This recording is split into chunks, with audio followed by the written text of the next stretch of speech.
Yo, what is up, man? I think I did it right. You did it right, yeah. Cool. Just You did not. grabbing the link. Grabbing that link real quick, and then I'm gonna post it. We are live. Yes, I want to notify 500 people. Hell yeah! Boom. And all the followers. Yeah, I'll be honest. Every time that number gets like higher, it makes me more excited about like tagging people, not less. Numbers like, go up. Yeah, like when I did an announcement like earlier in the week, I was like, oh, we're up to 500 people now. We're going. Crazy. It's happening. What have you been up to, man? Oh boy. I don't know, it's been a minute. Holidays were cool. Had some family stuff go down that was annoying. Ongoing frustrations, but getting through it. Extended family, not immediate family. Took my oldest skiing for the first time. He was super into it. He's 5, he's very bendy. So like wasn't stressed at all about injury. That's cool. My wife skied for the first time too. That was cool. Where'd you guys go? Massanutten or Camelback. It's in like in the Poconos. It's not great. Wouldn't go again. But it's cool. It was first time. You don't have to go like Whistler or whatever for like your first time. You don't have to go crazy. Yeah, it was cool. I think next time around we're going to take, so Victor, my youngest, is turning 2 in March. And next winter, we're going to try to do some snowboarding together. That would be super fun. That'll be his first time. And he'll be like almost 3, so he'll be ready to like fall down a little bit more. Yeah, other than that, it's been cool. Excited for this data slate. Caught LVO. Have like a small rant to go on about that I think will be productive. And loving Hypercrypt, man. Oh my God. It's so fun. It's so fun because it makes the monolith playable in like a pretty real way. Of course, terrain dependent, but super fun. So I've got like 10 more Necron warriors to paint up for that. But those guys are so quick. Hype about Old World. My life is big time. It is always big boy time over here. Super hype about Old World. No, I didn't, Taos. I need to check it out. And also joined an Age of Sigmar League. I'm like going to get my 2 weekends of wargaming in every month from here on out. Oh yeah, I'm pretty excited about that. Yeah, things are good. Sweet. Some new dashboard stuff too. You can bust that out later, but we'll throw that up on screen later. I was messing around with that a little bit. It looks good. I'm pretty excited about that. Yeah, Old World, man. Did you see that? Did you see that Adam Camilleri and the Falcon and everything, and Danny McDevitt started a podcast for the Old World? I know. I'm already 2 episodes in. I was like hounding Falcon in Discord, like, bro, where is it? And I'm like, super boomer style, missed the link because I used the wrong podcasting app. So I've got that figured out now. Yeah, it's super good. What's it called? It's called Old World Charm. So any of you guys who are listening or into like Old World stuff, look up Old World Charm, because for me personally, I played Warhammer Fantasy Battle back in like 5th edition. Yeah. Way back when, but like I was like a kid, man. And so I played it because the reason I got into Warhammer was because I found a copy of Shadow of the Horned Rat at a yard sale. And I was like, this game looks sick, and so came home, installed it on the parents' computer, played it, loved it. Thought the Skaven were like the coolest thing ever. Yeah. The Skaven, specifically the Skaven, and then that Fire Wizard who you had to go on like a side battle, and you had to like beat the battle in a certain way, and you could like because he would drop like the meteor on people and stuff like that. That guy was super easy to miss. So that guy was sick too. But the Skaven were super cool. Then I found out that like there was an actual game with models. I was like, oh, it's cool. Like, so started collecting all the characters that are in there, like Deathmaster Snitch, Thanquol and Bone Ripper, like all those guys. It's like, they were all had models. I'm like, oh, this is awesome, like this is so cool. And then like so my buddies are like, oh yeah, we play Warhammer, blah blah blah. I'm like, okay, sweet. And I bring over my army, and they're like, I'm like, what are all these? Because they have like Space Marines and stuff like that. They're like, oh yeah, we play 40K. I'm like, oh, so I pivoted into 40K and started playing Chaos, and that was all she wrote. But it's still Skaven always had like that little nostalgia factor. So they're so cool. I never really like learned how to play Warhammer Fantasy. So I knew there was a lot of crunch, but when I was reading all this stuff, because you can't really get the rule book anywhere right now.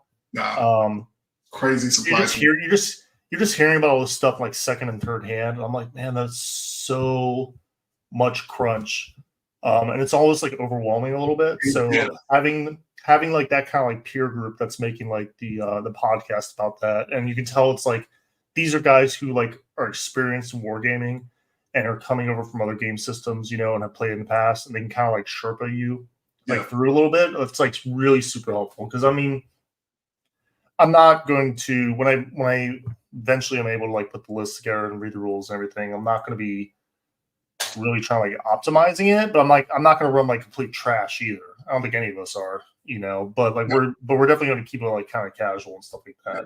Yeah. But it's just like having someone there that like knows like what you're trying to do and like how to read like the data scrolls and like how to build like the list and everything. That's pretty cool. So Old World Charm, give them a listen. Yeah, hit them up. It's also just 3 hilarious dudes. Danny's hilarious. Falcon's hilarious. They have great chemistry together. Real funny. Yeah, it's just a good group. It's a good group. You're going to need the guidance because the rules are crunchy. Yeah, I've seen pictures of the rule book, and it's like... It's a tome really going. It's going to be super fun. I'm excited about that. That's going to be super cool. I'm also excited because I love that Skaven is what puts you on. That's like, it's one of the very few like kind of truly original GW IPs. You're like, all right, man, scientist, rat man living underneath the cities. That's cool. Yeah, man, the science rats. Yeah. But yeah, they're so cool. I just have like I can't help it. Like I just like anytime I see like new Skaven models, I'm like, I get it. I gotta get it. So the nice thing is like now that I know like what's in the legacy PDF or whatever, I tried Sigmar several times. I've given it an honest try. I've gone to Sigmar RTTs several times, whatever, and it's just not really a game for me. I just played it because it had Skaven, not because I actually like enjoyed the game itself. So all the stuff that didn't get ported over to Old World, I can kind of put like in deep storage, and then I can just have my stuff that actually like is valid for Old World. And then I'm not going to get rid of that stuff just because some people kind of theorize that, Games Workshop was just kind of like seeing they're doing what they do with all their side games where they just put like a little bit of investment to see if people are like really all the people saying that they're going to buy it when it first comes out. They want to see if they put their money where the mouth is, and then if it does look successful, they'll keep supporting it. So I'm hoping that like when they do like an Old World 2nd edition or 3rd edition or whatever, that's when they'll actually like support some of those like legacy armies. Yeah. So it's entirely possible. I was thinking there's going to be like even at there are a couple of Games Workshop event postings, right, for like a 1,250 point event for 3 games, 1,500 over 5 games, and it seems like even for the 1,250, they're like, yeah, you can bring whatever. It's not. We're not discriminating against the legacy versus non-legacy. Yeah, those legacy PDFs are really well done too. Yeah. They don't feel like an afternote. No, they don't. They're like whatever. It's clear that there was like it appears that there was like a very cohesive team working on the whole thing versus the sort of like, here you go, dude. Like you are solely in charge of insert codex and associated faction, which leads to like stuff happening at 40K. Seems real good. Yeah, I definitely think like they did like the entire thing, and then at some point, like the C-level executives came in. They said, okay, well, there's overlap here with Sigmar, so these ones we're not gonna support or whatever. Blah blah blah. That's kind of what it feels like. But whatever. I have a different corporate strategy take on that, but whatever they do, they're leaving money on the table. Yeah, I think. Yeah, who knows? Like anytime you try to talk corporate strategy with GW, it's very much a who knows sort of thing. I think they were just trying to like limit exposure or overexposure. It just from the other side. Physical capacity. You only have so many spaces for your molds that you're putting back into action. So much material. I get it. Just like bring it back. I'm excited though. I'm gonna be playing some of that in the next couple of weeks. We're trying to fit it in where I can, like besides scrim stuff or whatever. So that stuff was working. Well, it was kicking my ass because I was on 6-day work weeks, but now I'm on a new schedule. I'm on 410s, so I still get assigned overtime. But the nice thing is, because I'm already working 10-hour days, they can't hold me over and make me work more. I just come in on my assigned shift, and then I leave at the end of it, like, which is like such an alien feeling for me, you know. And then even when they assign me an overtime shift, they can only assign you like one per week, so I still have a full weekend off. Whatever. That's sick. So it's and no more like weird graveyard midnight shifts, whatever. Yeah. So, a little bit of real life stuff, but it's extremely helpful because it's more time with my family. It's easier schedule for doing like events and like hanging out with my friends. It's way better my sleep schedule. I get to go to the gym more often. I get to recover from the gym better. Yeah. It makes some of the scheduling a little bit awkward for the Team USA stuff. We have a scrim that's going on with Austria right now. Ooh. And my opponent and I were like kind of going back and forth, and we were like, does this day work? Does this time work? You know, we're 6 hours apart. And finally I was like, all right, man, I just posted like my entire schedule for the week. You're my blocks. and I put it like in his time zone. Yeah. And I was like, just let me know which day I'm gonna be fucked up, you know, and like I'll just make it work. So we're playing at like 1:30 in the morning on Saturday. Good Lord. At least it's on a weekend though. That's no, but I have to work that day. Oh no. But the nice thing is I've already told Cindy about it. So I was like, hey, I'm gonna come home. I'm gonna give you a kiss, give my kid a kiss, and then I'm going straight to bed. Yeah. You know, and then I'm gonna get up at like 1 in the morning. I'm gonna play a 3.5 hour TTS game, and then I'm just going to like probably go for a run and then get some breakfast and then just go to work. Or you're gonna restart the day. You're not even gonna go back. I love it. Yeah, just not even gonna go back. I'm like, well, because I had to work that morning like 7 in the morning anyhow, and I have like an hour commute, so I'm just like, well, I guess just start my day early then. So, yeah.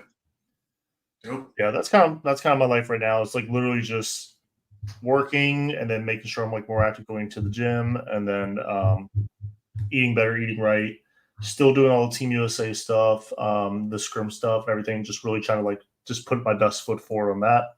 Mm-hmm. And then still getting games in where I can, and then trying somehow in the middle of all this, you know, to like fit some old world in there as well. It's tough. There's too many cool games to play. It's just too many. There are. That's why I really just kind of like, I'm like, okay, well, 40K is my jam, and then I'll have like a tiny sliver of like one other game, whether it's like a video game or old world or whatever. I'm like, this is my like free time, but like that's not 40K. But like I can't do the multiple game things. I just don't have enough time. Yeah. I can barely do the 40K. So I feel you. Well, it was just like anything. So my wife is like, so like kind of like a interesting segue. So my wife and I, like, we started going like back to the gym together and everything. And we've been doing CrossFit. I hate to be one of those people that like talk about that, but the reason we got into that is because it's very similar to what we did in the Marines, which is just very like high intensity type of interval things where it's just your heart rate's going 1,000,000 miles a minute. You're like your muscle from head to toe, you're just burning with lactic acid, and you're just like heaving and stuff like that. And so it's a nice I just like was still lifting weights, but it's like a nice supplement for me. Cindy's been running, and it's a good way for her to like get stronger or whatever. And it's something we can do together. And so she wanted to watch. She was watching a Netflix episode about the games or whatever, like those guys who just like guys and girls who go like the 40 best or whatever. And she was like, and they had a hilarious quote that said, "You don't realize how in shape you have to be to go and suck at the games." but they're interviewing these people, and they were explaining they're like to get to the top and to like even get the chance to show up, you can't just be like, this can't just be like a small slice of your life. This has to be like all consuming. Yeah. You know?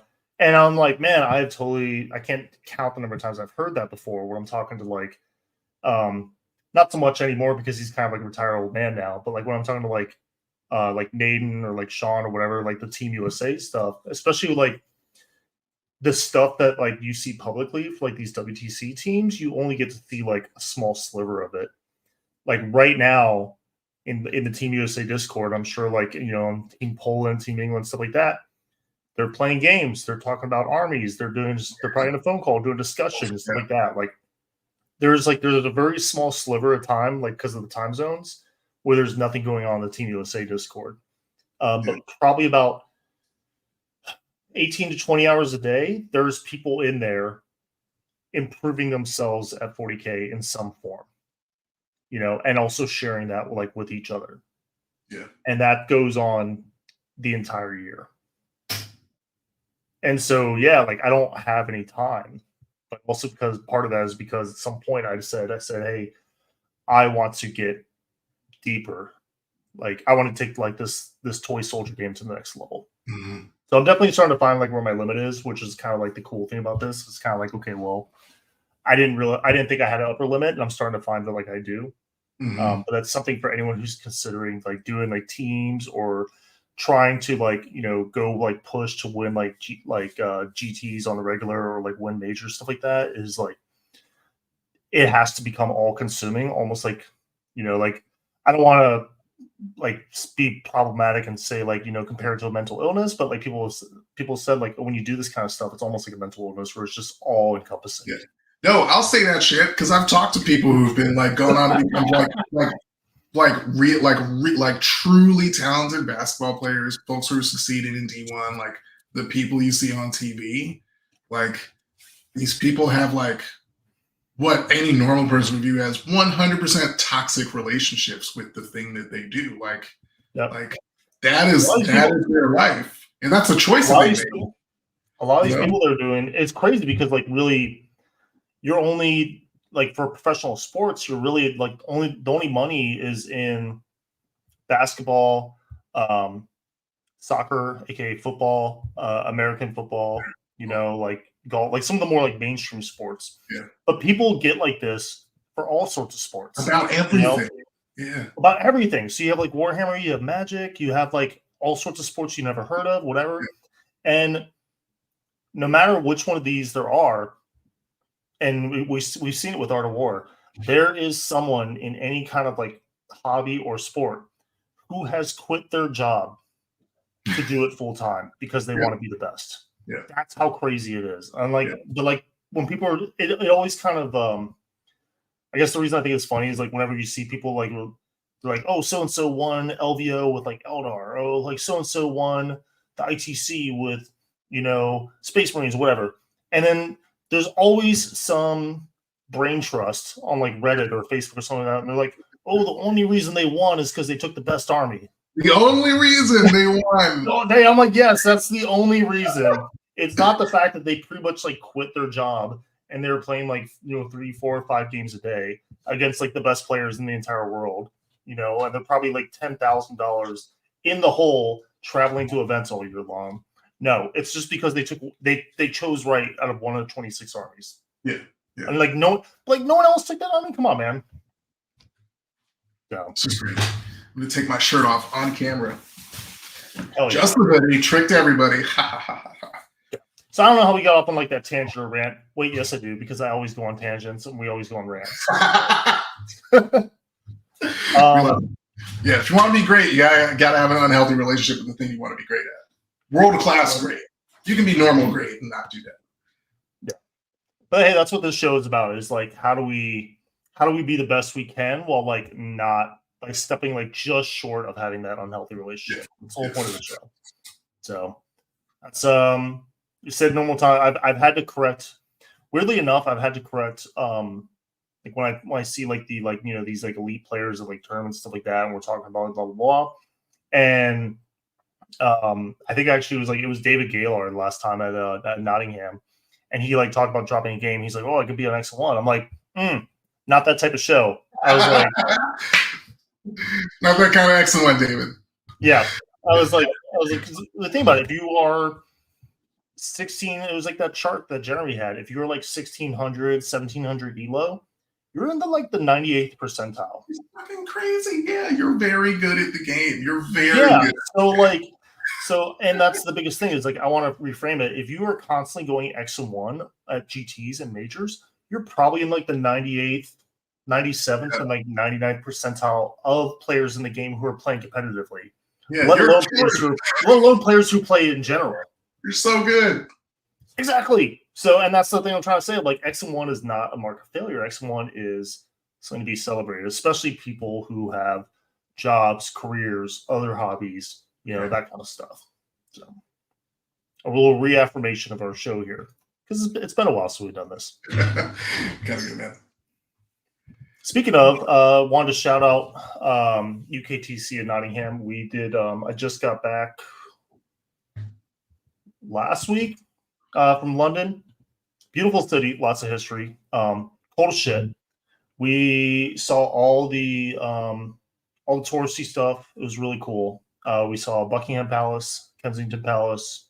We actually got to go inside of Parliament. So we went to see Big Ben, and then we were like, hey, let's go inside because we want to get out of the cold. And they said the tours were closed, but then this older security guard he's like, hey, just so you know, if you said you wanted to, be a public gallery of like watching them vote or whatever, and then you go in there and then you actually don't watch them vote, you just go like to the art gallery and go kind of wander around the public spaces instead. You're allowed to, maybe you could do that, and we're like, oh, sweet. Let's go. Like, yes, we're gonna go watch some. We're gonna go watch some like vote on something, and we didn't. We just like walked around there. Oh man, that was cool.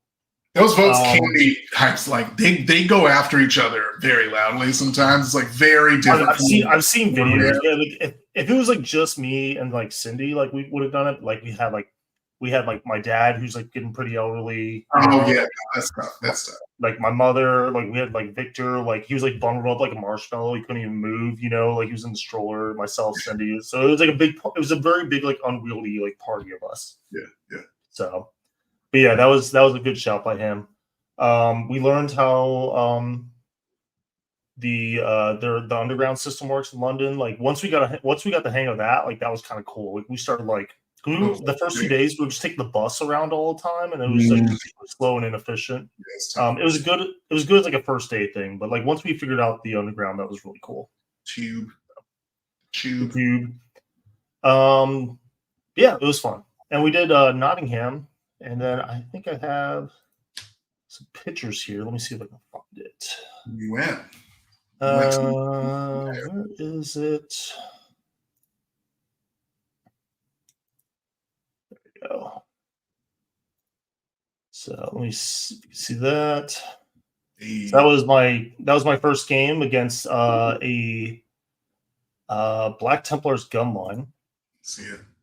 Yeah, I only took a couple pictures. I didn't take a lot. But basically, this layout was a little bit of a shooting gallery, but I was eventually able to kind of inch onto the center objective and sticky it, and then I just kind of pulled back a little bit, and then he had to come in to basically stop me winning on primary, and then I basically just collapsed on him at that point. Also, I managed to randomly charge something on his home objective, and I zeroed him out for 2 turns. And then at that point, I was like slowly getting tabled, but like I put him on primary like 0. I got like 2 15s or whatever, and he got like 2 zeros, and the game was pretty much over. That's tough. Yeah, you can't come back from that. Not without a miracle. Let's see. Yeah, it's pretty much what it looked like from my side of the table. So that center objective was just like it was a kind of like walking at like a razor's edge of I had to put out just enough stuff to ensure that like something survived to sticky it. Yeah. But I also couldn't throw out too much stuff because if I lost too much material, I wouldn't have enough material left to contest like a late game push. So that's kind of what I was afraid of. I was like, well, if I put my whole army on it and then he just lights me up for free, then you can just push late game, and I have no way to contest that. Yeah. Key tips here. 1, don't get lit up for free. Yeah, exactly. This game was against an orc player who we pretty much both just deployed in the line, and he went first and he called Wog. And the biggest thing here was I just didn't really give myself. Spoiler alert, I did win this game. But it got very sketchy in the beginning because I just didn't leave enough room. I like this bigger. oops. I just didn't leave enough room for when he hit the rhinos and he popped them for stuff to disembark. And so he was super chill in the beginning, but like once like like his entire army was like right here in front of the ruins after he called the wog, and he was like super chill the entire time. But like once it got to the point of like stuff like disembarking, emergent disembarking, he got a little ticky tacky about like the placement, about like me trying to lose models. And I even kind of like, I think he knew that I was kind of like raising my eyebrow a little bit because he was like, "Well, it's the only way I can win versus you." I'm like, okay. Which he might have been onto something, because after that, I basically just picked up his entire fucking army, and he had like nothing. So he's like, I made it was the gamble I went for. Please let me attempt to make it happen. So maybe he was onto something. That war game was actually my round 3 game. My round 2 game was against Necrons, and that was a really close game. I lost by like 3 points. Canoptic or Hypercrypt? It was Canoptic Court with 30 immortals, pre-nerf. So I was able to grab one immortal unit before it did too much damage. The second immortal unit got to activate 1 time, and then I was able to kill it. And the third one, he was just able to keep really far back. And I was still like pretty inexperienced into Necrons. I think I had like maybe 2 reps in Necrons, 1 to Hypercrypt, 1 into Canoptic Court. And I just didn't really put damage into the immortals downrange, because I was thinking that they were going to loan up. And then I didn't realize till like afterwards, like the next week, I was like, oh, only the Canoptic stuff can do that. I thought that the keyword that they gained that let them do that Cynosure strat and get the rerolls, I thought that also let them loan up, and I found out that was incorrect. So if I played that again, that might have been the tipping point. Because he just kept in his home base, and he was just like doing the mortals to me over and over again. And I was like, well, if I shoot him, he's just going to loan up, But if I just asked, he probably would have been like, yeah, you can just shoot them. Yeah, when in doubt. Lost by 3 points because I didn't ask a question. Alternatively, he might have subtly misled you and used that to capitalize later in the game. Yeah, I don't know. Like all 5 of the games felt pretty above the board. Everyone felt like that was a joke allusion to the LVO finals. For sure. What was the other game? Oh, it was versus Eldar. He was running he was just running like a straight Unga Bunga list. He had double avatars, a Wraith Lord, 10 Wraith Blades, who I didn't like. They kind of sucked. They were hard to kill, but they were just like not that great. And then he had the 10 Wraith Guard. And I basically I was really tired at this point, and it was pretty close. And then I made the mistake of just overwatching the Wraith Guard, because they were just like, he just put them like right on my grill, and I was like, ooh, I can actually do a lot of damage here because he's contagion range. And I don't know why I just blanked that he can actually just shoot in his movement phase when I overwatch him. So he pushed up, I overwatched him. He was like, cool. He killed like 2 guys. He killed like 2.5 guys. Then he picked up a Brigand, and he's like, okay, cool, now I'm done moving. And then he picked up another Brigand. I'm like, ooh, I think this is the point where the game becomes unwinnable. But he did have a pretty cool piece of tech that actually brought back and reported to Team USA. And they were all kind of like, ooh, that is kind of cool. He had a Wraith Lord, which can be actually led by a Spirit Seer, the same way the Wraith Guard and the Wraith Blades can. And then he gives them the Fate's Messenger, which lets them flip the 6. And so he has 2 Bright Lances and 2 Flamers on it. Yeah. And it also gains lethal hits when it has a Spirit Seer leading it. You can kind of see where I'm going with this. Yeah. So anytime this thing overwatches, he Fate dies 1 hit roll to a 6. Yeah. And then he rolls the other one and then flips it to a 6, and it's just 2 auto wounds from 24 inches away at any given time. Also, because it has an infantry keyword, it can Phantasm. I was like, yeah. I've actually thought about it. Then like that last part, I was like, oh my god, I never considered that. Yeah, it was pretty.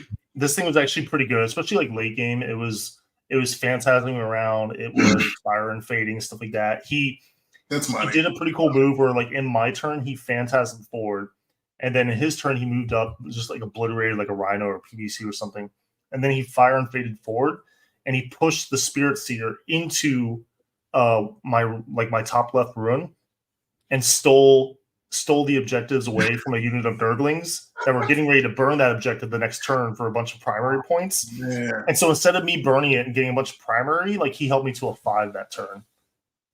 So I ended up losing that one by like 15 or 20. I love that. I love cute shit that's actually quite good. But yeah, it was actually kind of cool. Like, I was like, bro, how much is that? And he's like, I don't know, like 240 or something like that. It's cheap. Like, yeah. I was like, damn. Like it struck me as like a better Redemptor, a way better Redemptor. Yeah. This that codex is so deep. Oh. Yeah. Like I said, I was just having so much fun that I didn't really get to take a bunch of pictures, but this one was from a Death Guard mirror. This guy was actually running, to the point, the exact same list as me. I don't know. Oh, I think that was a panoramic picture I tried to take and just ended up going to the war. But yeah, where is it? I lost it. So yeah, this one, the only difference was he had entropy cannons on 2, maybe all 3 of his PVCs. And then he had the Havoc launchers on his Brigands, where I took the Stubbers, which was pretty good because it was very noticeable in this game, because all game long, you can see it, like all these little ruins, all these little hidey holes, and how we just have stuff staged in every single ruin this game. It was like that the entire game. It felt like we were like, it felt like we were doing like street fighting in Fallujah or something here. And so because of the Havoc launchers, stuff inside the ruins that was closest was close eligible target. And his chain cannons were basically AP1 for the entire game, but my chain cannons were AP2 because for me, it was just the closest visible target. For him, it was the closest eligible target with extra AP from the Brigand's status sheet. So between that and then like aggressively pushing up and tagging stuff with contagions, I was constantly just shooting at him with like AP6 Meltas and AP3 chain cannons. And even the Stubbers, they get in rapid fire range a lot. With contagions, they're AP2, strength 5, 6 shots. Like it was adding up. And then the other thing he did was he reserved all his Brigands, which made him have less drops than me. So I was able to hold 1 or 2 of my Brigands back.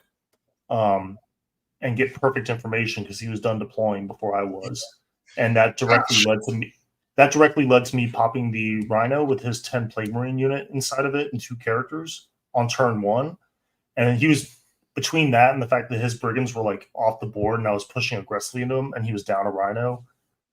It ended up kind of being a rout. Yeah, he's just on the back foot immediately. That's rough. Yeah, that was good. It was my first time on UKTC. Some of the tables felt like wide open, like firing lanes, like wide open, like shooting galleries. But other ones were like really really tactical, and like there were firing lanes, but it was like they were like slightly broken up, and definitely felt like we were kind of moving around or whatever. I think I like GW and WTC more, but UKTC was good. It's definitely way better than Player Place, that's for sure. Yeah, most things are better than Player Place. Yeah, they even give you this cool little booklet in the beginning, and it's just like a nice little thing. It's just like this very nice, professionally made little booklet, and it's just like you flip to it, and round by round, it has the missions, the special rules, the primary. It has like a little map, with measurements from the table edge of like where all the ruins are supposed to be, the objectives and everything. But that's kind of what like it was like, that's kind of what I was expecting. People were kind of talking about UKTC, like they were just, it wasn't anything flashy. It was just everything was done well, just tight, just good execution on like everything. That's awesome. If there were 3 things that you had to choose to pull back to like US style events, like either GW, any aspect of it, the logistics, the operations, the materials made available, like any of that, what would you pull back? What would you hope they adopt? I think the measurements, just the hard measurements for the terrain. So that way it's just not like, oh, this table is, the firing lanes are all open because the runes are all kind of like rotated like acutely, you know. But this one they rotated like obtusely, you know, and just like that variance, you know. And then you know, there's no argument of like, oh, can your tank like squeeze between these runes? Can it not? Like you just know it because everything's kind of pre-measured. So you have like these like hard like break points of like unit, like what kind of unit footprint size versus like unit movement value you want, which is kind of nice. So I definitely, I think the GW events, like I love them. I have a lot of fun, but I think they get a little too coy about like official measurements or lack thereof, which I don't love. That kind of segues me to the next thing. The GW events, they don't use clocks. They just which I don't like. And whereas UKGC, everyone who's undefeated on day 2 and beyond, like it's mandatory they use a clock. You know, or if either player like requests a clock, like you have to use it. Yeah. Just because you don't have a clock on the table doesn't mean like time ceases to be a concept. Like it's still there. And someone is using more of it than the other person. So yeah, that's good. But that topic's been beat to death. Yeah. The other thing is I really liked what they did for like the trophies and that kind of stuff. They have like best in like for WTC or UKCC event, they have like the best in faction, like best chaos, best Imperium, best Space Marine, best Xenos. And they have like these really nice like trophies and these really cool medals and everything. So that's kind of cool. You know, I think that's something that could be. I always like when majors like do that, like when they have like they obviously have the people who win it, like the podium, you know, the person who wins second, third, that kind of stuff. Best overall, like Renaissance Man, best painted. But especially these big events that have like 300 plus people, it's really cool when they have like kind of like, you know, more like rewards or more like, you know, accolades for the rest of us. It's kind of cool. This stuff is fun. That's cool. I'm a huge fan of the this is one of the things that I hope that more tournament organizers broadly, even at the RTT level, start to pick up, knowing how challenging it can be to like go in and attempt to set up a dozen tables. If you're doing an RTT, hundreds of tables for some of these larger events. Just draw some illustrations up, map out the rulings, stick them in a packet, attach it to a QR code, do something so that the players can go to the table, spend 5 minutes working together, get the table set up, and you're good to go. Like save yourself a bunch of trouble, and then gain the accolades from everybody participating who are like, "Wow, that's so easy." You get buy-in from the players, which is a big part of it. Yeah. Cool. What else are we going to talk about today?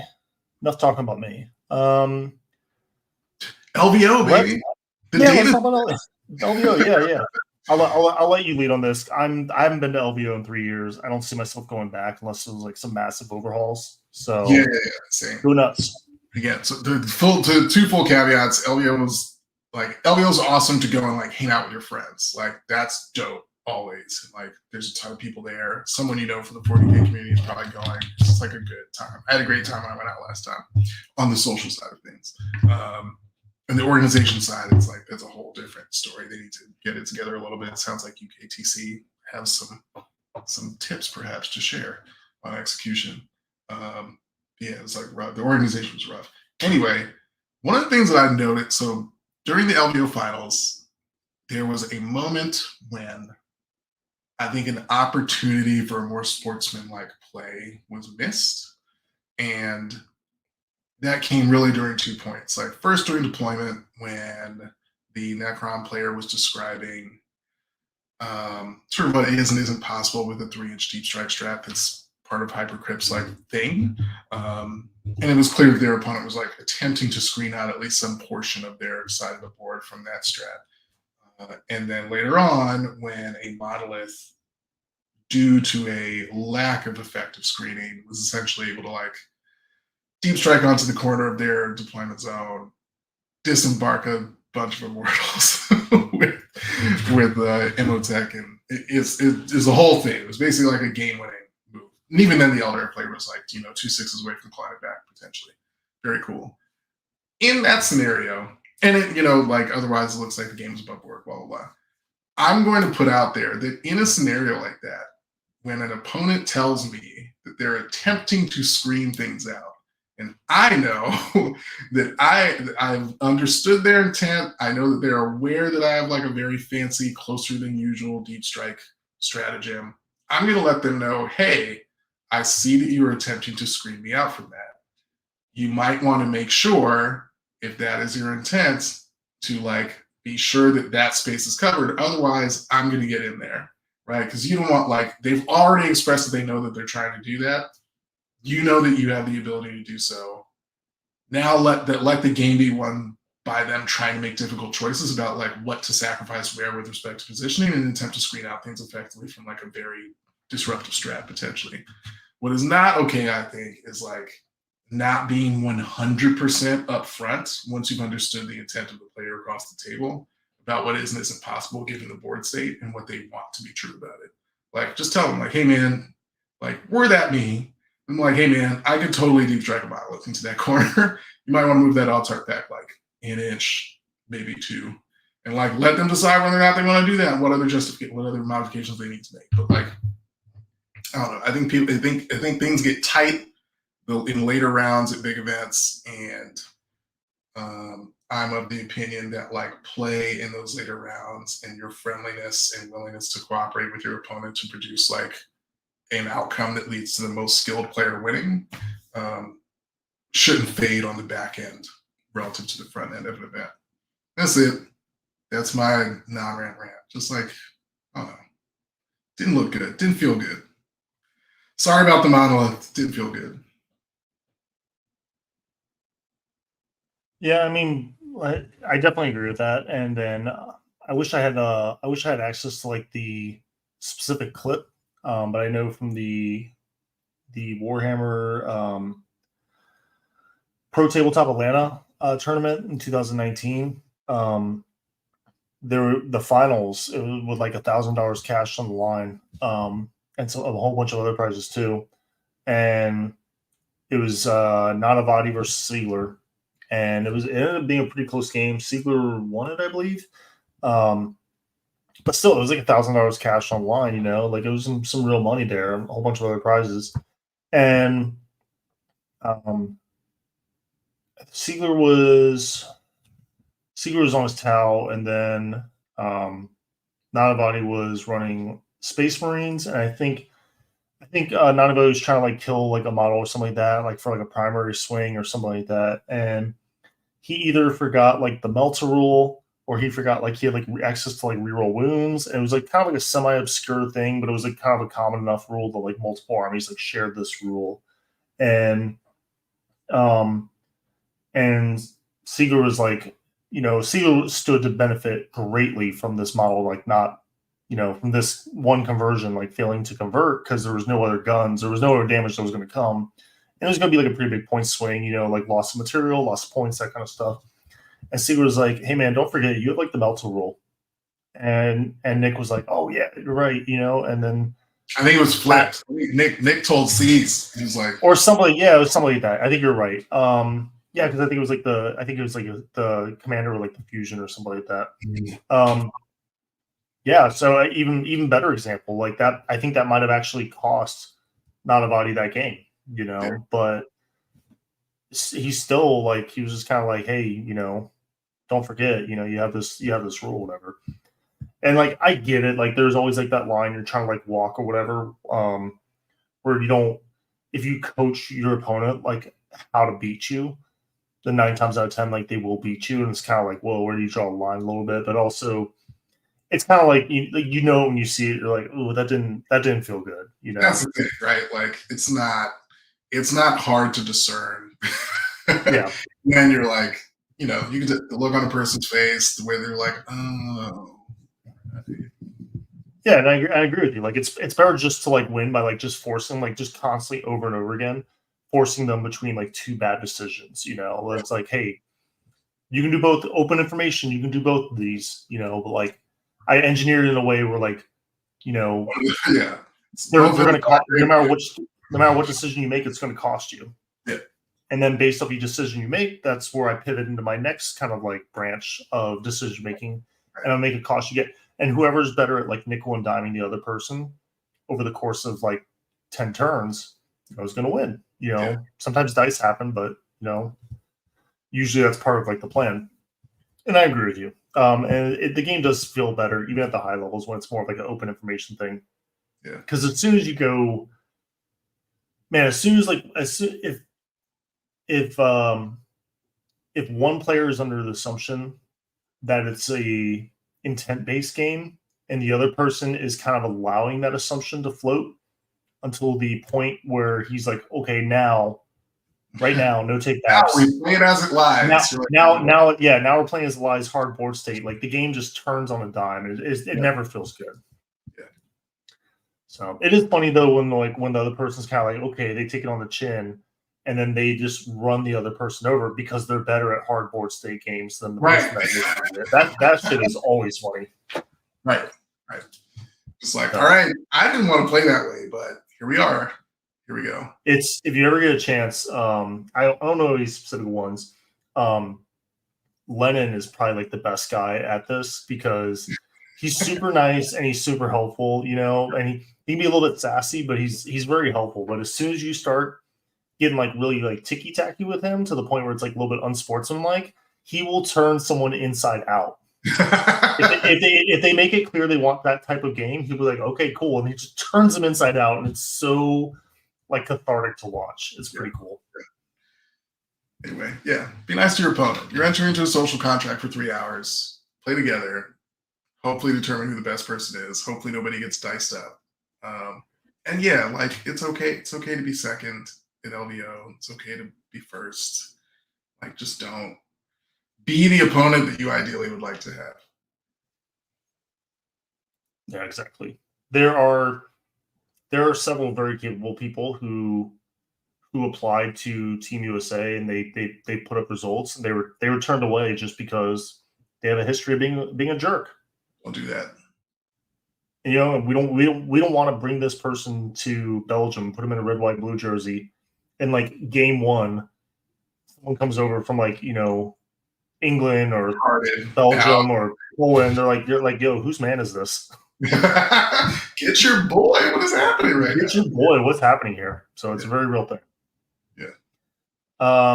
Gosh. Cliff, talk to me about the dashboard. Talk to me about ELO. What have you been up to?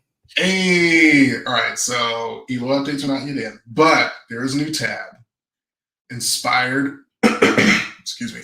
Inspired by Frank's Dirt Sheets, which is a compilation of all the highest performing or the most frequently included units from all the X and 1 finishers at GT Plus events. What I've got now, will I share my screen effectively? Select window. We're on it. Great. Cool. So we've got the baseline dashboard. Oh, there's a couple of updates here too in case you haven't been with us. There's little drill took buttons here. This took a ridiculous amount of time to figure out how to do because there is no drill down button in Tableau, but we finagled our way there. Click on those.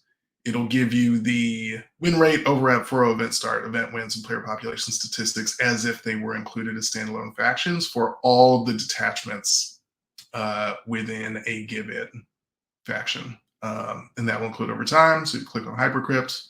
All this will change in response as well. You can see that here. Click on Necrons. You go back to that. Click on Necrons again. It collapses. Off you go. That's not what we're talking about, though. It is very cool. We have a new tab called X and 1 Records, and this displays the X and 1 population across the at least 25 player, at least 5 round event data set that we track via Jeremy Atkinson's heroic data collection and cleaning work. So for a given meta, you'll be able to see like basically if you are trying yourself to go X and 1, or if you're trying to go and win an event, what is the population of factions that you are likely to encounter along the way? Like basically who do you have to worry about? And this also gives us a good sort of high view of what the best current performing factions are that operate sort of independently of event wins purely and win rate purely, because we're looking at proportional representation of factions and their subsequent detachments that are coming real close to winning the whole thing. And right now, since the Necrons and Advent Codex were released, that's like Necrons all day with Canoptic Court leading the charge, and Hypercrypt not far behind. You can see how many players have achieved this. You can see what percentage of the overall X1 population these detachments and their requisite players represent.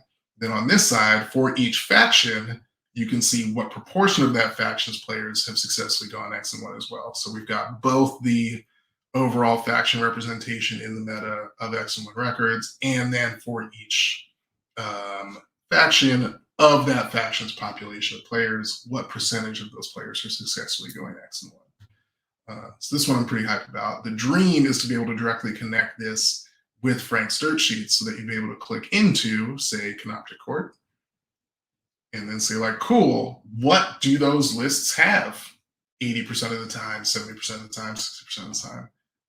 Still working on a way to figure that out. But yeah, pretty excited about this like new edition because I think it adds yet another way for folks that are trying to get better at the game, trying to do as well as they possibly can at a big 5-round event, to just like do a little more scouting, a little bit more preliminary information gathering as they start their improvement journeys.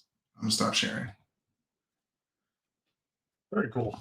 Yeah. Oh, you. That seems like a good time to kind of segment and jump into questions. Hey. Like, man, a lot of stuff we're talking about. I was like, ooh, people have asked questions about this. So I'm kind of like, oh, I don't want to bury the lead too much, but good. Let's say you. From Dan F. Tim, do you have a lot of Skaven to put back on square bases? Yes, a lot. A lot. I have a lot of rats. So many clan rats. What was your favorite part of Nottingham, the city? I don't know if it counts, but the definitely the castle that's like on the rock, kind of in like the center of it or whatever. That was really cool. See if I can find it real quick. You posed with the rhino, right? Yeah. I did pose with the rhino. Yeah, I'll find that in a second, but let's go. See if I can find it. So yeah, let's get this nice aerial view so I can share it. It's funny because like my monitor is huge and it's right in front of me. So whenever I'm like doing stuff on it, I'm like, let's see. Here we go. I can do that. Yeah, this thing here. Yeah, so it's like on this big like rock like hill thing in this like kind of the center of like the old town part or whatever. Art collection in jeopardy? No. Yeah, that was a random thing I clicked on. So that part was kind of cool. Besides that, it was kind of like a sleepy college town, a little bit. Oh, that's interesting. Is there like there's a university over there? I didn't know that. Yeah, there's like 2, maybe 3 of them. Cool. So yeah, it's definitely like a college town, whatever. Warhammer World was like all right. It's just, honestly like it was cool. I'm glad I got to like say that I went, but I would definitely say like it's like a do it if you're in the area thing. Like don't kill like an entire day to like travel to there like with the sole purpose of seeing it because it's just you can kind of speed run the thing in like 2 hours. You know? But it was really cool to see some of the original. Like the actual studio models, like the ones that like they take the pictures with and they show the announcements with that kind of stuff. I got pictures of some of like the old school dioramas they did from like the 90s, like the original like Emperor versus Horus with like Sanguinius like dead at his feet or whatever. Like that's like right there, like right at the beginning when you start walking the exhibit. You know, just all sorts of cool stuff like that. A lot of history from like back when it was in Newcastle, I believe. It wasn't always in Nottingham. I think it was in Newcastle, then it was Nottingham. So that was pretty cool. And then we went and got a pint and a meal at Bugman's. So cool. Bugman's better than I expected. They make a nice steak. They have a lot of stuff. Yeah, they have a lot of stuff on tap. Yeah, they do it was like a rump steak or whatever.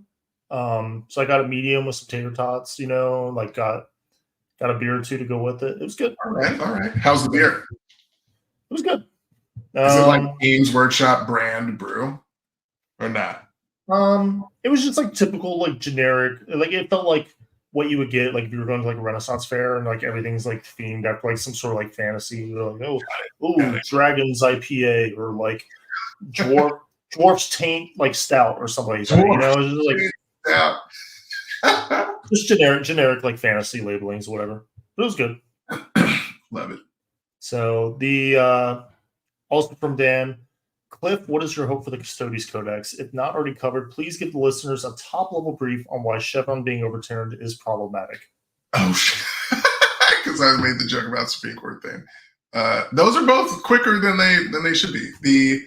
Than one would expect. So I actually think Custodes are in a pretty good spot. They're just like wrecked by devastating wounds because a huge amount of their like factional point allotment has to do with durability, and devastating wounds as currently articulated completely removes that. Like it didn't used to because they had the mortal wound defense, but now it does. So I think some sort of fix to help them be more durable against devastating wounds. That could be as quick as like a little one-liner in their mortal wounds thing saying like, or devastating wounds. A points adjustment on bikes just because they're not existent at all in most lists. At least lists that are like doing anything remotely well in 5-round events. And yeah, I think that might be it. Like really, if you just handle those two things, like they'd be okay. I think otherwise the points are okay. They're still like charging Custodes is still like a problem. Yeah, I think aside from that, they're like a little bit of points, deal with dev wounds, and then I think they'd be in a good spot. Not too crazy, not overpowered, just like no longer getting trapped can't by dev wounds. Custodes are like super underrated still. We're still messing around with them in team format where you can kind of like steer them away. They're still some like devastating wounds, stuff like that. You know, like there's certain armies that just don't want to attack Custodes, like first defending on a dense board. There's a lot of factions just don't want a part of that, you know. So like it can be a little rough for singles because like right now there's not really like a well-known player who's like pioneering and innovating like the list or whatever, and like showing kind of like the way. Mm-hmm. And then also there's the fact that you might if you're trying to run singles, you just might not get the good matchups that you need, you know. Because maybe you just run the devastating wounds and you just run descents. But they are still a good army. But yeah, it's just the devastating. It's a little bit of just kind of being slept on by the community a little bit. And then the devastating wound part, that part is real. Yeah, it's tough. And then the Chevron thing. So like the danger here back in 1984, I want to say, there's a Supreme Court case, Chevron versus Natural Resources Defense Council, which basically set up the like agency-based regulatory apparatus that the United States uses to like make rules and regulations and laws for the vast majority of the things that we do every day. And so there's a case before the Supreme Court now where the court is signaling that they would like to overturn the decision that was arrived at in Chevron, which would lead to courts being the primary determiner of most policy that regulatory agencies are primarily responsible for now. And to be clear, that is because regulatory agencies are responsible for that now because like they have in-house experts who know about agriculture, computer learning, traffic, fire hazards, safety, like all of that stuff. And with Chevron being overturned, or at least portions of it being overturned, there's a real chance that all of that gets kicked up to judges and courts who are not policy experts, who do not have domain level expertise across a wide array of things outside of the law. So it'd be really bad, I think, for regulatory strengths in the US. And it would probably be crazy for courts because they're going to get inundated with like crazy policy adjustments, which in theory, courts should not be involved in. Congress makes policy, judges interpret law, define the contours under which the policy can operate. So momentous potentially. That's the Supreme Court outline for the day. Cover the dad talk. Stay for the Supreme Court commentary. Stay for the court commentary. Oh God. Okay. Next question. From Austin, other than Old World, what other games do either you play or hobby? Weirdly enough, I don't. Besides the occasional like PC game or something like that, I don't actually engage in a lot of like I hate saying like nerd stuff because it sounds like, especially like when you're admitting this, it like sounds almost like derogatory. It's not, but like it's nerd it was stuff. like It's cool. But like I'm very much like have always been like an active person, like sports and camping and being outside and everything. But it was just like I had a side of me where I'm like, yeah, I just really fucking love Warhammer. Like that was just my jam. I don't know what it was. Tiny soldiers. Just love that shit. I tried Sigmar, just couldn't. It just wasn't for it. Wasn't for me. So I just kind of put them on the shelf, and I was like, either until this game becomes something I like, or like maybe people get into Warhammer Fantasy, or the old world was announced. And we're like, well, we'll see what happens, and now it's here. Something I can play. I do occasionally, very rarely, dabble in Epic 40K and Battlefleet Gothic. But that's just because like those rules are just out there, and the fact that like 3D printing is just like opened up so much. Like a lot of those models are just like now they're just they're not making any more of them, and it's just the scale has changed, and it's very hard to collect them or get what you want. But if you're just trying to play some games with your buddy or whatever, I print up a Chaos Fleet and I paint it red. I print up a Space Marine Fleet, paint it blue. We chuck out a little 3x3 mat. We print out a PDF from 1997, and we just start going nuts. So the game's still fun. Yeah. The game's so good. I'm with Tim on the like time constraints lead to not a lot of nerd time available for Crayon stays good. This house is ridiculous. Love it. Oh my He's god. Not wrong. True. For a minute I had like the dream consistent weekly D&D group, like great DM, 4 or 5 of us playing every week for like 3.5 years, which was crazy. So good. So like I'm a big D&D boy. Still trying to find another group like that. Probably won't happen. Lightning in bottle. See, yeah, seriously. Like it's just like, oh my god, I don't think I'm ever gonna get that again. 40K is my main thing. Video games, I only just started playing Baldur's Gate 3. Like that's probably the nerd stuff that's fallen most off the wayside. Like I play a game for like a month, and then it'll be like another 3 months before I'm playing something else. And like I'm not up to date on that stuff at all. Baldur's Gate 3 is sick though. And then joining an Age of Sigmar League. That'll be like 2 of my scheduled games per month. And then so, like jumping into these little RTTs locally. And I'm really excited to do that with Custodes because I think, post Data Slate, I'm hopeful that the appropriate nerfs will be distributed and that Custodes are going to get some love based on what we've been hearing from the last Meta Watch video. So come to get back in there. And of course, the fact that the monolith is viable is like, oh, amazing. Monolith and Catan, killing it. Oh, look, like this model. This is sick. I love that. Sick. I love that skull. I love this. That guy's so cool. This model is amazing. The fact that it's good on the table, oh, you love it. Anyway. Yeah, I wish I had more time. But again, then it's also like, I just found like a personal basketball coach. I'm hitting this guy up once every 2 weeks. I'm trying to get like this dad game in once a week without killing my Achilles tendons again. It's just hard. Wait, Tals, I need more details about Hackett's list. Because if it's me and Hackett ran it, I expect 1 to do terribly with it because I'm not him. but 2, for it to actually be pretty cool. With a little bit of finesse on the table. So I'm going to move on to the next question, but Alex, please post that in chat and we'll talk about it. Please. From Richard, what are your hopes for changes to the ITC now that GW is running the show? ELO instead of tournament size?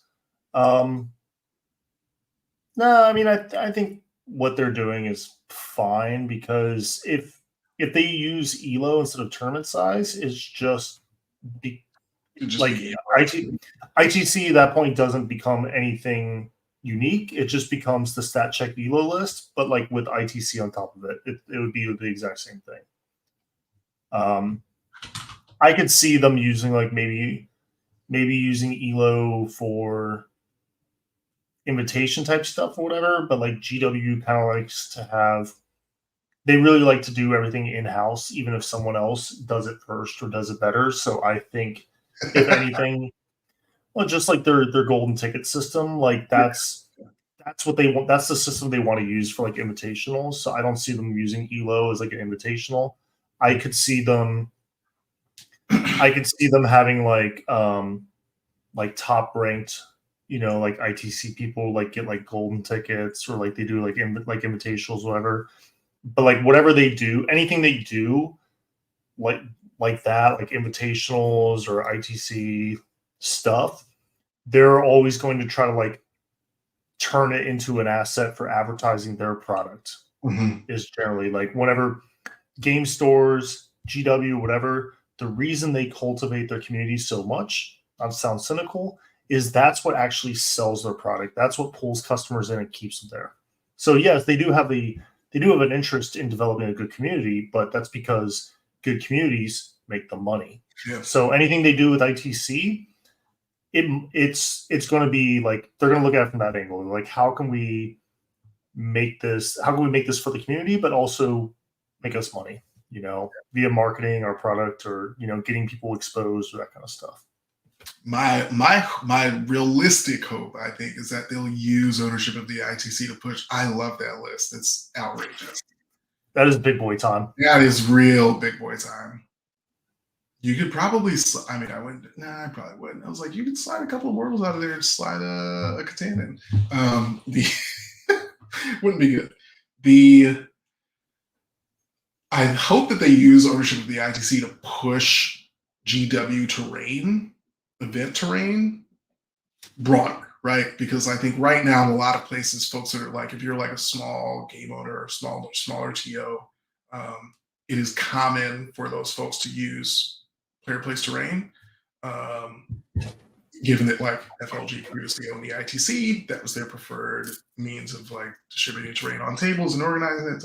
So I hope there's just like, no, we're just gonna use GW fixed, like, like both through informal nudging and more formal, like here's like an event pack for RTTs that you might want to adopt. Like, here would be our recommendations if you're submitting these ITC tokens. Like, that'd be cool. Because I think players benefit ultimately from standardized terrain. Standardized terrain sets. So the next question from Sam. What are your big travel tips for going for 40K with the event with the wife and making a vacation out of it? Looking to travel to a handful of 40K events. Curious to hear what advice you have. Probably the best way to do it would be, one, like the timing. Start the event, or start the whatever, like the week of like your vacation is going to be. Have the event be at the start of it. So you travel, and then you have the event, like Friday, Saturday, Sunday, or Friday, Saturday, or Saturday, Sunday, whatever the format is. And then the following week, like roll that into the event. That way, like you play your game, you get it out of the way, you play your event, and then you put your little toy soldiers away, and then now they're just put away, and you don't have to think about them for the rest of the time you're there. Because if you have the event at the tail end or the middle of the vacation, it's your mind space is just going to be thinking about the event. You're not really going to be thinking about the vacation. But if you have it in the beginning, it's just like you play it, you get out of the way, you're amped, blah, blah, blah, and then it's done. Your result, you went 3-2, 4-1, 5-0, whatever. And now you don't have to think about it anymore. And you just enjoy your vacation. Also, like, come up with stuff for them to do. No matter how supportive your spouse is, 40K is just not really a fun thing to watch. Yeah. It just isn't. You know, like it's a shared, like I can't remember where I heard this, but it's a shared delusion between two people. So if you're not one of the people who have like stakes in it, you know, you're sitting there and you're seeing your tanks rumbling into position, you know, your troops like moving from cover to cover, throwing grenades, blast fire going overhead or whatever, you know, but to like a third party, it's just a bunch of models just standing around, you know, while two players are like gesticulating at each other, and, like rolling some dice. And like they're just gonna be like on their phone or reading a book or whatever. Like it's better off to like do a little bit of pre-planning and find some cool stuff to do, like a spa day, or maybe like a part of the trip that, you know, if you're going to like somewhere with a lot of touristy type stuff, something, you know, you guys might have a list together of stuff you want to see, and there might be like one or two things on there where like you're okay with missing it, but they want to see, and like, okay, well, why don't you do that like while I'm playing? So when we were in Belgium last summer, I really wanted to see Ghent and Bruges. I didn't really care about the other cities as much. So when I was playing War Masters, Cindy and Victor and our babysitter went and saw Brussels and Antwerp, which I didn't really care about as much. But then like when we were done, then I went with them and we saw like Ghent, we saw Bruges, and we went to a couple other places. So that's kind of like how I would do it. Bruges is a beautiful city. That's probably the main thing. Have the event be at the front of your vacation time, and just be a little bit like be preemptive and help them find something to do like during the event. You know, because if you're just like, oh, you're on your own, you know, like maybe they'll find something to do, but it's a lot more fun if like you help them and you kind of like help them plan like those days. That's great. Great advice. I've not traveled for Warhammer with my wife and kids. I don't anticipate that happening anytime soon because I don't travel enough to do it. Plan will go down. If you put a little bit of effort into it, it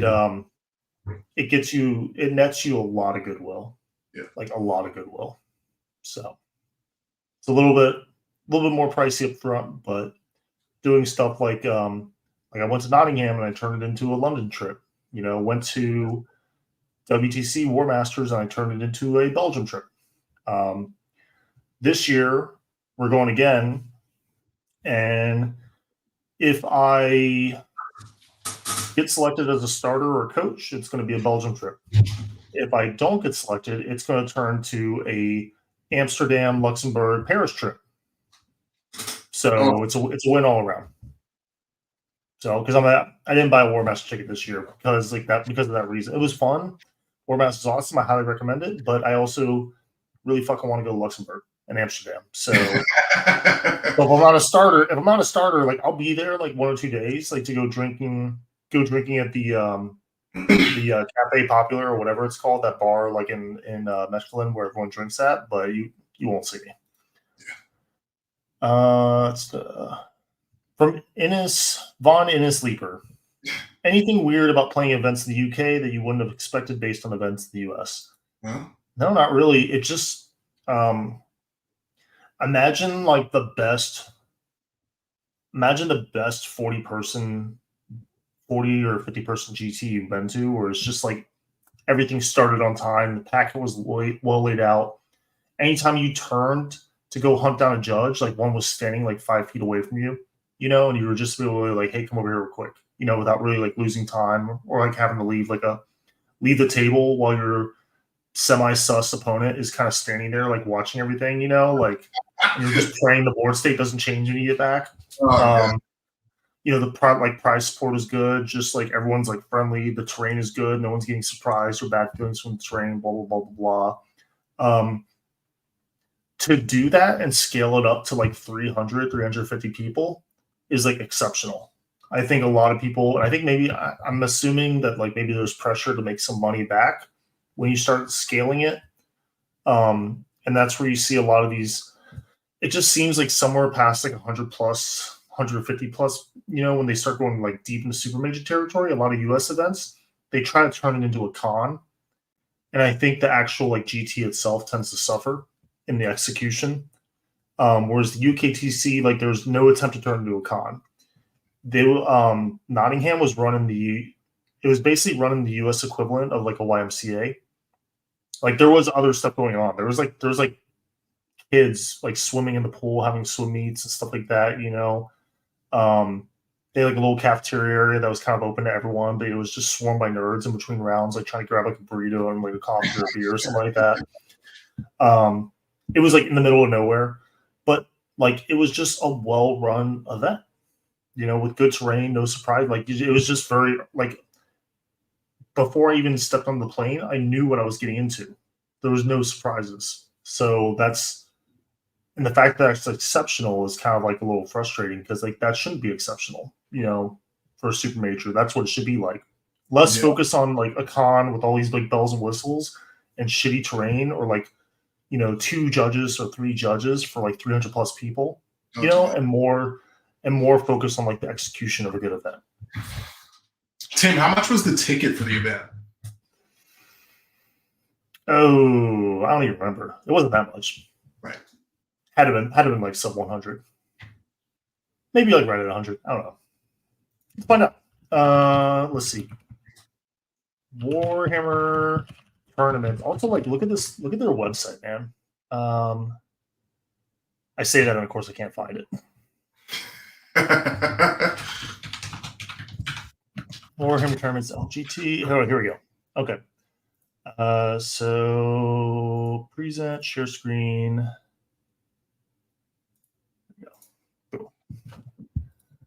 So, and I have way too many tabs open.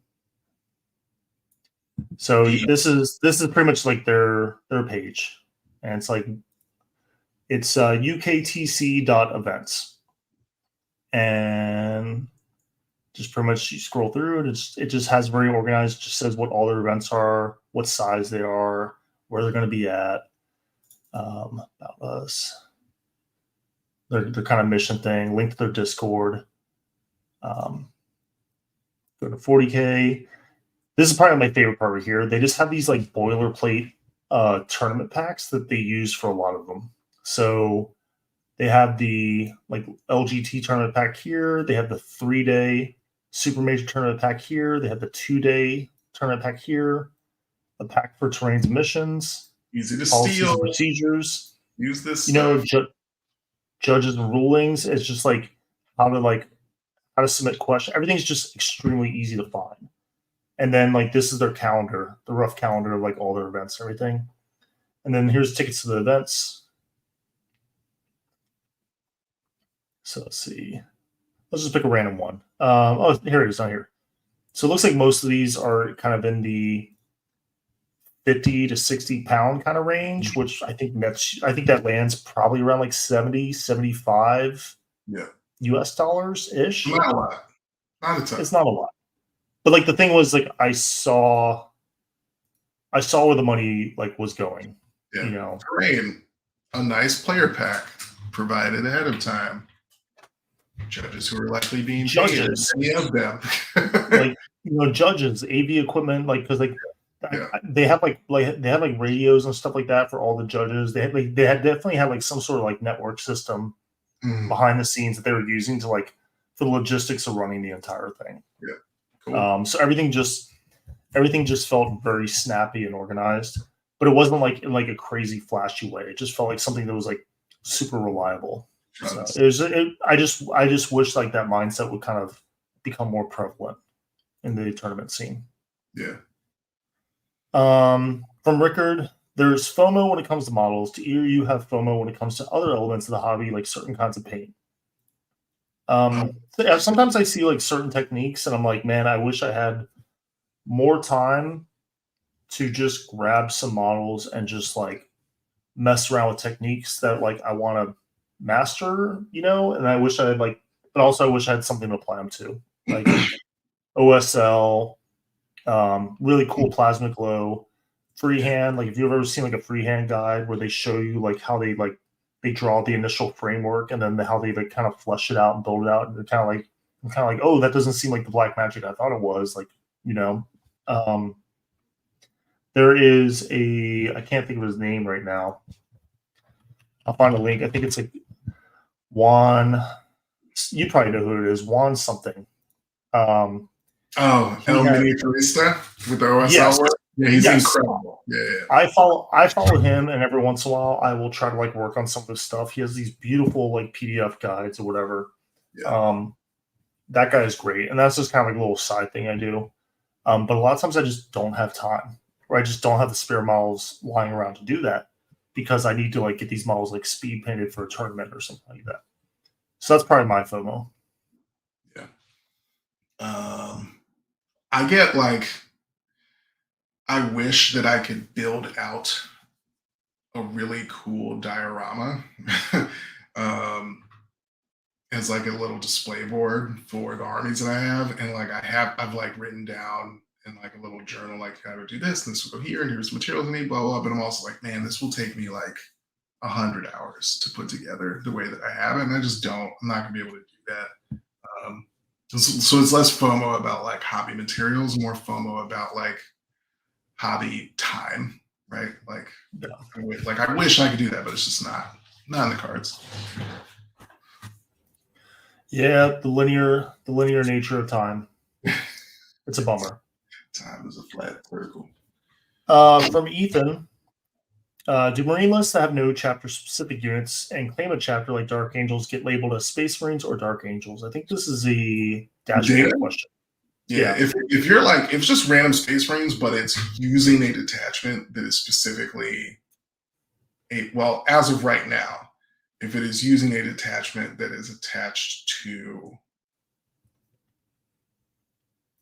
I'm going to step back. If you have labeled your faction a given big chapter, Dark Angels, Blood Angels, etc., then we're listing it as that. But since the conversion from like chapter rules to here's detachment rules that are strongly associated with a given chapter, like you'll find in our data, there's Space Marines. Within Space Marines, there's a bunch of different detachments, and some of those detachments are associated with very specific chapters, and it just sort of is what it is. But we go by what the players are indicating on their sheets, and that leads to lots of different kinds of Space Marine detachments being listed in different Space Marine chapters, at least for right now.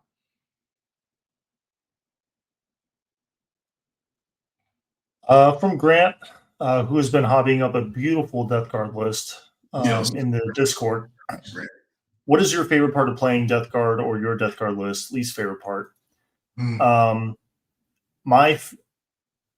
My favorite part is probably like just seeing like how all little small like debuffs and buffs like on the dice map just kind of holistically come together. Like when you just reduce someone's AP by 1 or reduce their save by 1, you spend 1 CP for +1 AP on your attacks. They're -1 toughness. You have lethal hits with critical hits on 5s, and then you spend a CP for like sustained hits, on 5s, and all of a sudden like people are just dying to like big things are dying to like plague knife attacks. That's pretty cool. My favorite part is when a Rhino has a really good opportunity to eat a trash unit because it has 2 plague combo bolters. So if you get within 12 inches, that's 8 shots with lethal hits. And then you have a Havoc launcher for D6 strength 5 shots with blast on top of it. And then you spend 1 CP and you give the entire thing an extra AP. And then if you have Plague Marine squads inside, you have 2 Flamers that also fire and deck out. They're anti-infantry 2 up, AP 1 ignore cover. So you get within 9 inches, and I usually by default take the -1 save. You get a Rhino with some Plague Marines inside, and you get it within 9 inches of someone. You spend 1 CP to make all your shooting attacks have an extra AP. And now you have 8 bolter shots with lethal hits that are now functionally AP2. You have D6 blast or D6 shots with blast, strength 5 shots that are also functionally AP2. And then you have 2 D6 anti-infantry 2 up, AP2 ignore cover flamer shots, all coming from a single Rhino for 1 CP that's in contagion range. And so people are like, oh, they don't have like credible like shooting assets, in this area, or he has some Plague Marines that can get out, but he's not getting the Plague Marines out, like he's not going to use them yet. And you're like, well, I have firing deck. You're like, oh, it's only firing deck 2. And then you spend 1 CP and this Rhino just picks up an entire unit of like Marine equivalent bodies or something like that, or a 10-man unit of like trash, and they're like, oh, holy shit, So that's probably a cool thing that catches a lot of people off guard when you do stuff like that. Trader's gone. What the fuck? Exactly. No, like I've killed like some serious like units with like the Rhino. Just run around, spend 1 CP for an extra AP, and you just lift up some really crazy. You do a lot more damage than people expect you to do. Least favorite part, because I've been running the list that's either I've been kind of going back and forth depending on like what it calls for, either like Liam VSL style list with the Brigands, or style that like basically drops the Brigands and it brings in like Terminators, and it's a little bit more like sticking to like the table kind of board control thing, whatever. And like with Typhus, maybe lower contagion, whatever. And both lists are fun. Both have their things. But I kind of been missing like a way to like have like a really good deliverable throwaway precision source of precision, and that's why I actually started bringing in this guy. Yeah, it's a Chaos Lord with twin lightning claws who doesn't really have a real model, so I just converted one with some Sigmar models, and I basically put the Chaos Terminator Lord claws on him, put a Plague Marine helmet and shoulders and a backpack on him, and it's like a Age of Sigmar Blight Lord or whatever. I don't know what they're called. Big fat Nurgle dudes. And boom, now I have a Chaos Lord. And if you give him the enhancement for Deadly Pathogen, I think it's +1 attack, +1 strength. So it gives him 8 attacks at strength 6, AP2 damage 1. If you're on an effective objective, it's 9 attacks at strength 7, AP2 damage 1. He hits on 2s. He rerolls 1s. Him and the unit he's attached to. He's twin linked, so he rerolls wounds. Gotta remember, in melee, he's also going to be making his target -1 toughness, possibly -1 save. He has access to sustained hits, lethal hits, critical 5s, because you can just easily attach them to a unit and then put a biologist next to that. And then all his weapons gain lethal hits. They gain critical 5s, and you can spend 1 CP to give him the sustained hits. And then at the end of the turn, anything within contagion range, any enemy unit within contagion range of him on a 4-up takes D3 mortals at the end of the turn. And he's pretty cheap. And if you only have 4 characters, people are not really going to usually take Assassinate into you. So basically, I put him in my list by dropping 1 Biologist and 1 unit of Nurglings, and then he just slides right in with 5 points to spare. So that just gives me a nice credible source of precision in the Brigand list, which is something I felt like that list was. Every time I play with it, I'm like, man, I really wish I had a way to just pluck out that character. And the list just didn't have it. It had every other tool, it just didn't have that. So for the cost of 1 unit Nurglings and 1 Biologist, I was able to add that guy in. I'm like, cool. Lose a little bit of mission play, whatever, but now I have a way to, like, if there's just a really good like Death Star unit race, I can just pluck out that character with precision, and then like the following turn really lean into it, like with Brigands or the 10-man Plague Marine Brick. Peace out, Techno. Yep. Last question from Tommy, aka Pizza Bagels. 40K is a pretty geographically dispersed hobby with clubs and players traveling hours to go to events. What are your tips to staying connected to the communities and people you meet during your time in the hobby? Exchange information, whether you have like social media, Facebook, Instagram, Discord, whatever. Find out who's active, find out who the pillars of the community are. Like if the person that you had a good game with, maybe like they're not like super active, at the very least find out like what kind of like what meta or what area they're in that they're active in, and then kind of like pass that info back, be like, hey man, so and so from your community is like super cool to play with or something like that. He's awesome or something like that. But if you can just kind of find those pillars of the community, those help a lot. There's been numerous times where people like reached out to me and said, "Hey, I'm coming down to Florida for 3 weeks, or I have a friend who is moving and he's moving to Palm Beach or Miami or Fort Lauderdale or whatever, and he's trying to find like where's like the cool places to play and stuff like that."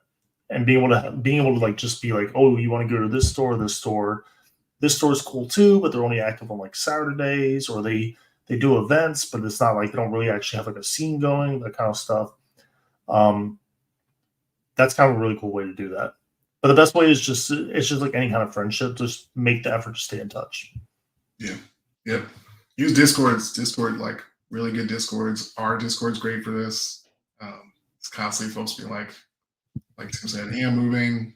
Hey, I'm in this place now." Or like, "Oh, I'm looking for another FLG to hit up because I have a little more time on my hands. Like, where can I go? Here's how far I can travel. Here's where I'm at." Like, there's tons of recommendations from people who are like, "Come here. Here's the person. Hit them up. Here's the timeline." Yeah, just be social. Get people's contact. Get those digits. Hit them up. At minimum, get their Discord usernames. Exactly. Set up a TTS game, or just try to like find out like when the next time they're running an event in the area is, or invite them down to your meta. All right, man. I don't see any other questions in the chat. We did it. We did it. Made it less than 2 hours. They said it's going to be done. Winning! Right, well, if that is it, then we are going to go ahead and close this out and retire for the night. And then we will see you guys in the Discord, and we'll see you next month. Cliff, you got any closing notes for us? No, that's it. Hit us up on Discord. Hit us up on Patreon. We are Stat Check. Hit us up online, stat-check.com. We got X1, all the team stuff. We got this flagship show, Stat Check. That's every Tuesday. If you're watching this, you know what those are. I've got some newbies coming with a preview. Yeah, we've already announced it. Take all comers. Take all comers. Yeah. Those guys will be showing up next month in about 2 weeks from tonight, actually. 2 weeks from tonight. Premiering on my birthday, February 8th. Nice. The Young Bulls, Lucas and Tyler coming through. Oh, random side note. I was thinking about this again. Task this for you, little basketball drop. Young basketball players are so good at basketball now. And like so much of that I think is rooted in them having access to like pro level information. Plays, how to run them, how to read defenses, how to run defenses, all that stuff. Like they're doing it in like high school. And I was thinking about like how young some of the people are in 40K that are really good. Like Ennis is young, Lucas is young, Tyler's like these they're like young people that are quite talented at the game.